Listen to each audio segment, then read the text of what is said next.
America चाहता है कि तेल की कीमतें गिरें ताकि उसकी अर्थव्यवस्था मजबूत बनी रहे और महंगाई कंट्रोल में रहे। लेकिन ओपेक और रूस ऐसा नहीं चाहते। वे अपनी शर्तों पर तेल बेच रहे हैं और कीमतों को ऊंचा बनाए रखना चाहते हैं। यही वजह है कि आने वाले समय में तेल की कीमतें फिर से बढ़ सकती हैं। अगर ऐसा हुआ तो भारत समेत पूरी दुनिया में महंगाई और बढ़ेगी।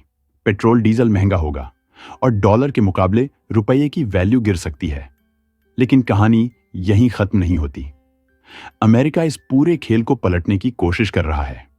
ट्रंप का कहना है कि अगर तेल की कीमतें गिरा दी जाएं तो रूस को कमजोर किया जा सकता है और इससे यूक्रेन युद्ध भी खत्म हो सकता है। अब सवाल यह है कि क्या ओपेक अमेरिका के दबाव में आएगा? क्या रूस झुकेगा? और भारत, यूरोप और बाकी दुनिया के लिए इसके क्या मायने होंगे? तेल के इस ग्लोबल पावर गेम का पूरा सच जानने के लिए वीडियो को आखिर तक जरूर देखें। अगर तेल की कीमतें गिरती हैं तो आम आदमी को इसका सबसे ज्यादा फायदा होता है।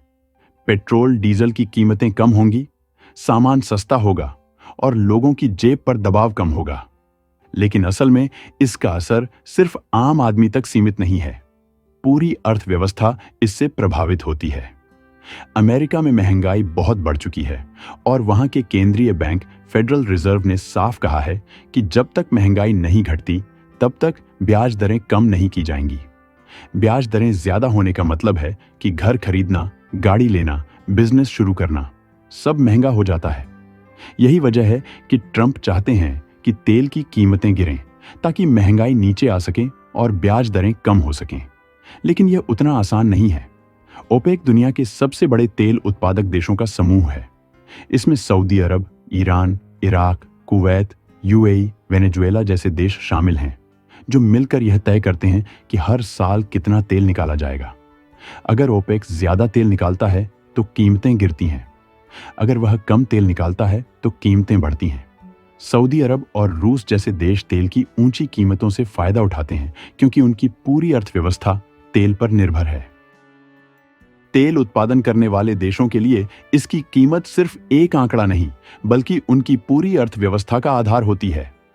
सऊदी अरब को अपने सरकारी खर्चों और बजट संतुलन के लिए तेल की कीमत कम से कम $98 प्रति बैरल चाहिए, जबकि ईरान को अपने वित्तीय आवश्यकताओं को पूरा करने के लिए यह दर $120 प्रति बैरल तक चाहिए।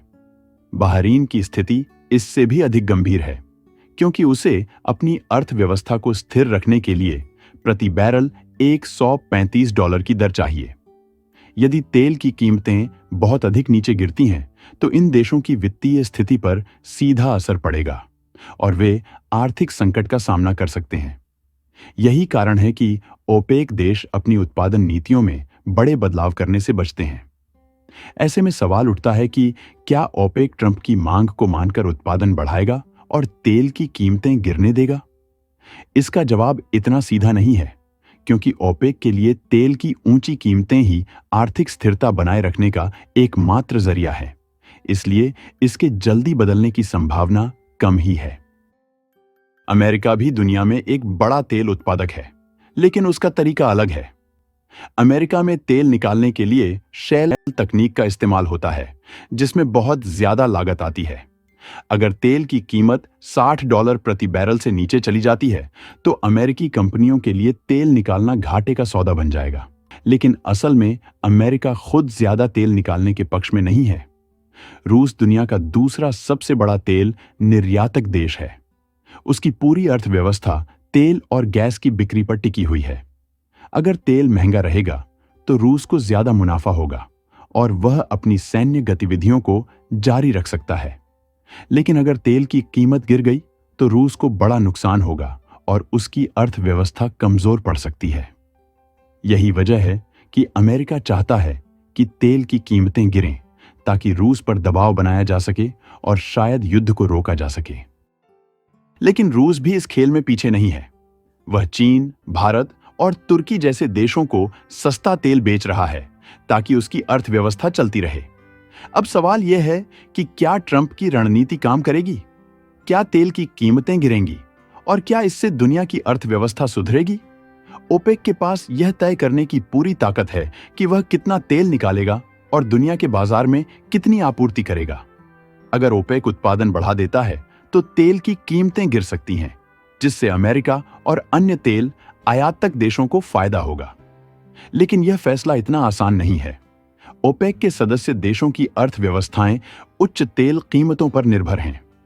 यदि वे उत्पादन बढ़ाते हैं और कीमतें गिरती हैं, तो उन्हें खुद ही भारी नुकसान होगा। यही वजह है कि वे ट्रंप की मांग को इतनी जल्दी मानने को तैयार नहीं हैं। इसके अलावा ओपेक की नीति सिर्फ अमेरिका को ध्यान में रखकर नहीं बनाई जाती। संगठन अपने दीर्घकालिक लक्ष्यों को ध्यान में रखता है और अमेरिका की आंतरिक राजनीतिक स्थिति को देखकर कोई निर्णय लेने के बजाय वैश्विक तेल बाजार की स्थिरता को प्राथमिकता देता है। रूस के लिए तेल और गैस निर्यात उसकी अर्थव्यवस्था की रीढ़ है। अगर तेल की कीमतें बहुत नीचे गिरती हैं, तो रूस की अर्थव्यवस्था पर सीधा असर पड़ेगा। इससे उसके युद्ध के लिए धन जुटाने की क्षमता कमजोर हो सकती है। लेकिन क्या सिर्फ तेल की कीमतों में गिरावट से रूस यूक्रेन युद्ध खत्म हो जाएगा? इसका उत्तर इतना आसान नहीं है। युद्ध सिर्फ अर्थव्यवस्था पर निर्भर नहीं करता, बल्कि राजनीतिक और सैन्य रणनीतियों पर भी निर्भर करता है। रूस के पास कई अन्य विकल्प हो सकते हैं, जैसे चीन और भारत जैसे देशों को अधिक तेल बेचना, जिससे वह अपने राजस्व की भरपाई कर सके। इसीलिए केवल तेल की कीमतों में गिरावट से यह निष्कर्ष निकालना कि युद्ध जल्द समाप्त हो जाएगा, थोड़ा जल्दबाजी होगी। सऊदी अरब और अन्य खाड़ी देशों की तुलना में अमेरिका में तेल निकालना अधिक महंगा पड़ता है। यही वजह है कि अमेरिकी तेल कंपनियां तब तक बड़े पैमाने पर उत्पादन नहीं बढ़ाएंगी, जब तक कि उन्हें पर्याप्त मुनाफा न दिखाई दे। 2021 में अमेरिका ने करीब 9,000 ड्रिलिंग परमिट जारी किए थे, लेकिन उनमें से कई का उपयोग ही नहीं किया गया। इसका कारण यही था कि तेल कंपनियों को आशंका थी कि यदि वे बहुत अधिक उत्पादन कर देती हैं और कीमतें गिर जाती हैं, तो उनका लाभ खत्म हो जाएगा। 2024 में तेल की औसत कीमत करीब $81 प्रति बैरल थी। कुछ रिपोर्ट्स के अनुसार यह 2026 तक $66 तक गिर सकती है, लेकिन यह कई कारकों पर निर्भर करेगा। यदि रूस पर लगे प्रतिबंध हटा दिए जाते हैं और वह बाजार में ज्यादा तेल भेजने लगे, तो निश्चित रूप से कीमतों में गिरावट आ सकती है। अगर अमेरिका और रूस किसी समझौते पर पहुंच जाते हैं और रूस पर लगे प्रतिबंध हटा दिए जाते हैं, तो यह वैश्विक तेल बाजार को पूरी तरह बदल सकता है। रूस फिर से अपने तेल का निर्यात बड़े पैमाने पर कर सकेगा, जिससे बाजार में तेल की आपूर्ति बढ़ेगी और कीमतों में गिरावट आ सकती है। लेकिन यह अमेरिका के लिए भी एक दुविधा भरा फैसला होगा। एक ओर वह चाहता है कि तेल की कीमतें कम हों ताकि महंगाई पर नियंत्रण रखा जा सके, लेकिन दूसरी ओर अगर रूस को अपना तेल बेचने की खुली छूट मिल जाती है, तो यह अमेरिका की भू राजनीतिक स्थिति को कमजोर कर सकता है।